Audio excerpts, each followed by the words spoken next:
All right, good afternoon. My name is Nate. I am the communications specialist at UMFS. I'm excited to bring you episode 2 of season 4 of UMFS Live. Many thanks to everyone for joining us, and I'm very excited to be interviewing Kim. Kim is the principal at Charterhouse School in Edinburgh. Of course, we have two locations of our Charterhouse School, one here in Richmond and one in Edinburgh. Looks like Kim is trying to join the room right now. We'll get her started. There she is. Hi, Kim.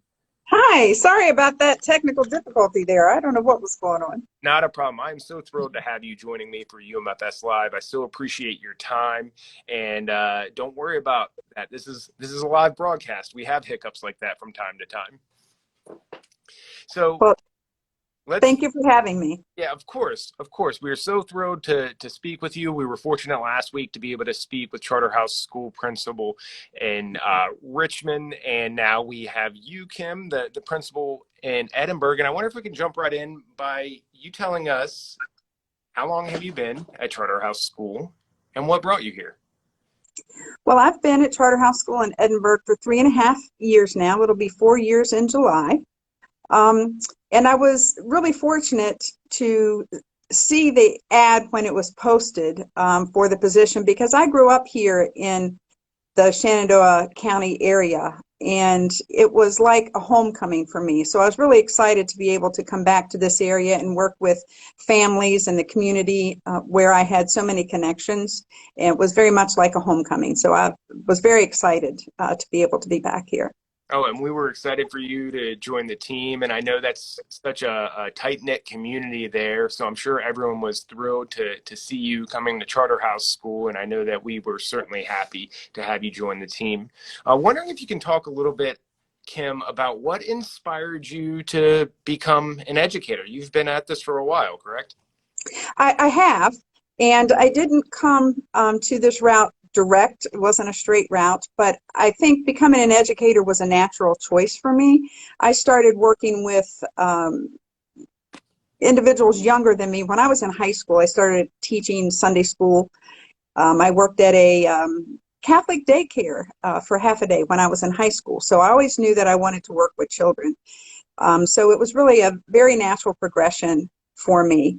And it's been one of those things that I had very strong role models that were educators when I was a teenager, and they very much influenced my life and led me in that direction. And I saw the value that they brought to their relationships and to the community. And so that's what really drew me to that, was those strong role models that I was fortunate enough to have in my younger life. Absolutely. And now you get to be a role model for the students in Charterhouse School in Edinburgh, and staff also does such a great job modeling for those young people. You mentioned a few minutes ago your involvement as a Sunday school teacher. So that kind of leads to the next question. Have you always been called to serve students, especially in a private day school setting? I'll be honest with you, Nate. In my younger years, I had no idea what the private special ed world was all about. I had no clue. And I had a friend who suggested that I try out or go for an interview for a job at a private day school. And I took that tour and I met those students and those kids and those staff, and I just fell in love with the environment.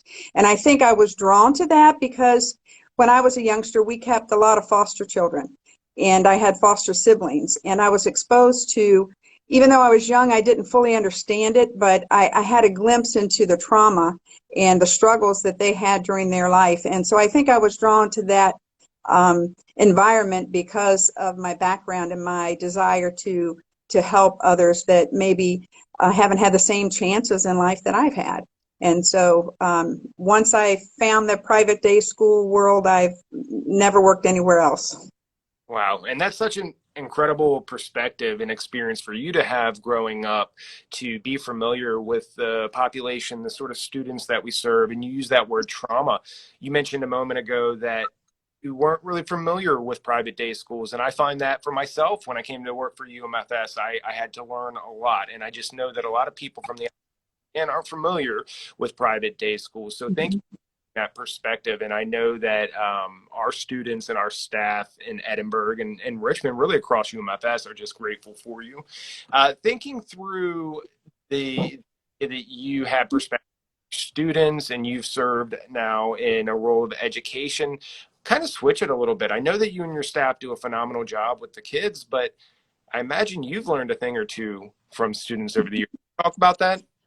I have learned quite a bit from students that I've been in contact with over my years, and I think there's one thread that can be found with each and every one of those students, and that is when I discovered the number one goal that we should have when students come to our school is to help them enjoy school, to help them to be excited and to like to come to school. And so it really makes me excited when a family tells me that for once, finally, their student really likes coming to school. They talk about going to school. They're up and they're ready to get on the bus, and how much they enjoy school. And so if a student finds school an enjoyable place and they want to come, then they're ready to learn. And so that's one thing that I really have gleaned from my time. And so if we focus on that, then the rest will come. And so I think that's a really important lesson that I've learned over the years, that it has really warmed my heart when I see that happen. Well, that's just amazing to hear. And I, not so much with the pandemic, but certainly through the years of working at UMFS, I've had the privilege of witnessing the teaching staff at both Charterhouse School and Richmond and Edinburg. And I have seen a lot of smiles on the face. Yes. So I know that they really do find Charterhouse School to be a fun learning environment. So thank you all for that. But we talked a lot about the students and your staff. What about you, Kim? What do you do to sort of reset, recharge, and make sure that you're taking care of yourself to come back and just be a great educator for these young people?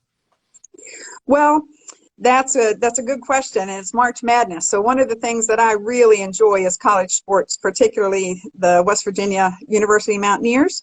And so I have a couple of really good friends, and we go to as many games as we can get to: football, basketball. I haven't been to baseball yet, but I'm hoping to do that maybe over spring break. So that's something that I really, really enjoy. And if you were to see my full office, you would see all of the WVU paraphernalia that I have collected. So that really helps me to re-energize. And then, of course, time with my children and my grandchildren and time with family is always enjoyable as well. So those are the things that that I spend my time doing outside of work. Yeah, well, you mentioned it. It is March Madness, and it is a very mad March season for football fans, as I'm sure you've been following along. So thank you for sharing that. And I hope you get to make one of those baseball games that you were mentioning here coming up over spring break in a couple weeks.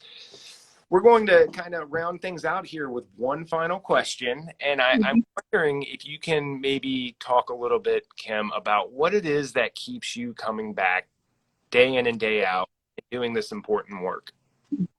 I'm sure this answer is kind of universal, but it is always the students, the children, that keeps me coming back. I do believe that people in this type of work are called into it, and that they have, a purpose and they have something to give. And it's seeing the smiles on the children's faces, seeing their reactions when they finally learn something that they have been struggling to learn for some time, and just seeing them again happy to come to school and happy to see their staff.